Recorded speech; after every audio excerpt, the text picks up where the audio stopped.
Hey guys, Type Preparedness, welcome back to the channel. Last week's video, we started this with upgrades I was making in my preps because of Helene part 1, where we talked about cache, where we talked about establishing a backup power system for my home in the form of a sub panel for my Delta Pro. We talked about propane.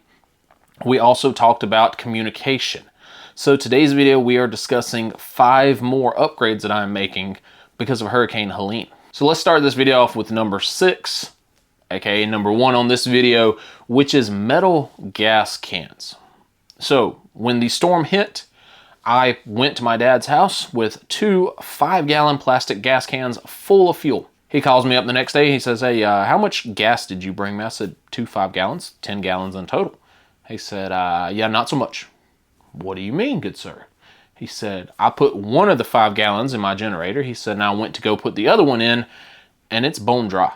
It maybe has a gallon left in it. Well, what the heck happened? Did somebody come and steal it? Did somebody, tip it over? He said, nope, it's got a hole in it. And that's not the first time I've gotten a hole in a plastic gas can. So because of that, I decided, hey, no more plastic gas cans, all right? Plastic gas cans are what you buy when you can't afford a metal gas can. They're what you buy when you just want a gas can, but they are shitty. And I've gone through so many of them that it's not even funny. So I'm done with plastic gas cans. Now, the metal gas cans are good if you buy the good ones. Last year, year before, I did end up buying a 5-gallon knockoff metal jerry can and filled it up. And yet again, it established a leak. So what I ended up doing is buying 2 of the Eagle brand Type 1 gas cans. Now these are big, round, old school gas cans. They do come with a funnel to help you pour the fuel, and they are not cheap, but they're supposed to be durable. And the reason I say supposed to be is because many people haven't used them in 40 years. These Type 1 gas cans are the gas cans of your grandpa. Grandpa used them, and they worked well for Grandpa, so maybe they'll work well for me. If I can go ahead and get that sub panel and that transfer switch established and figure out a way to rejuice the Ecoflow Delta Pro, I need less gas for my generator. If I can't figure out a way to do that, I need more gas for my generator. So 1 to 2 more, and I'll have 15 to 20 gallons, and I'll be satisfied, right? Because that's about how much gas I stored on hand previously. So the 7th upgrade that I am doing is a ready-to-go, get out of Dodge bucket on wheels. If my wife had to leave quickly, fast, and in a hurry, she needs to take some supplies with her. We do have bug out bags, but I can't tell you the last time we've actually gone through them and what's in them. Is it summertime clothing? Does she know how to operate the stuff? We're not going down that path. What I wanted to establish is some sort of box with wheels that she can just grab, wheel it out to the car, throw it in the car, and get going. And if we had to evacuate, we're going to have a kid on each hip, basically. The kids are 4 and 8, so the 8-year-old can walk because he's a heavy monster. But we do also have a wagon for the 4-year-olds, so we can push the wagon while also pulling this little bucket with wheels. And inside this bin, I want enough supplies to sustain us for 3 to 5 days. One thing that I saw a lot of during Hurricane Helene was people evacuating their homes and going somewhere. Well, if you had 5 minutes to evacuate, how much stuff can you actually pack? How much stuff can you actually put in your car? And is it going to be the right stuff? What if you had to evacuate on foot? Can you carry? Can you have enough stuff to sustain you and your children and your husband and your wife? Maybe, maybe not. In this bin, I want to put a change of clothes for everybody. I want to put maybe some water, maybe some food, right? A blanket in case we got to wrap up in. Enough stuff, basically a bug out bag on wheels. A bug out bag is a great idea if you are single, by yourself, solo. A bug out bag is a great idea if you are adult enough to carry it. I've seen kids bug out bags and they put those weights at like 30, 40 pounds. They're like, the kids can carry it. No, they can't. Okay? Be honest, be true to yourself. your kid carries more than 5 pounds, he's not going very far. Hell, if you carry more than 10 pounds, you're not going very far. I mean, let's be honest. So basically making it on wheels. And that way you can pull and push it, and it's a little bit easier to maneuver. Number 8 is my major water filtration system. I've talked about this in other videos. I've talked about this in different videos of the Hydro Blue 5-gallon bucket. And then I said, hey, the bucket with the filter on it is one portion of it. Have a second bucket with sand and charcoal, and that way you can run the water through the sand and charcoal, then run it into the filter bucket. I want to go ahead and get one made, get one established, get one built, and then have the necessary supplies to build a second one. That way I know how much sand and charcoal I need for the filtration bucket, and I also know how long that the filter will run. This filter bucket system is not going to alleviate everything that's in the water, but the carbon, the charcoal, will absorb a lot of the chemicals that were found in Western North Carolina after the floods. You had gas, you had oil, you had propane, you had natural gas in the waters. You're scooping that water up and trying to give it to your family. You want to have a carbon element, a good carbon element, and multi-layer carbon element that stuff is going to absorb to.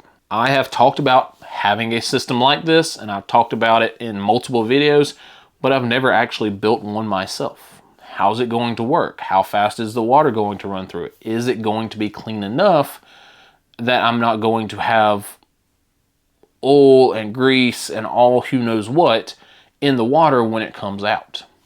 Because one thing that I don't want to give you guys is advice that I want to use. I want to establish this bucket, and that way, again, I know how it works, but I know if it needs improvements. Upgrade number 9 deals with chainsaws, ladies and gentlemen. I am a homeowner that owns a chainsaw. I am not a chainsaw guy. I am not a chainsaw professional. I am a guy who owns a home who happens to own a chainsaw. And that was very well established that most people were in the same boat that I was. They had a chainsaw, but that was about it. I have one chainsaw that actually works. I have one battery-powered chainsaw that works. And then I have another chainsaw that needs to go to the shop for the last year and a half. So I have 3 chainsaws, out of which one would actually be usable in a bad situation. Just up the road, we have a group of small volunteer pine trees, and that worries the heck out of me, because me and my neighbor got talking about it, and I said, look, if we get a bad storm and these trees start falling over, whether it due to a winter storm or another hurricane rolls in, we're not getting out of here for a week.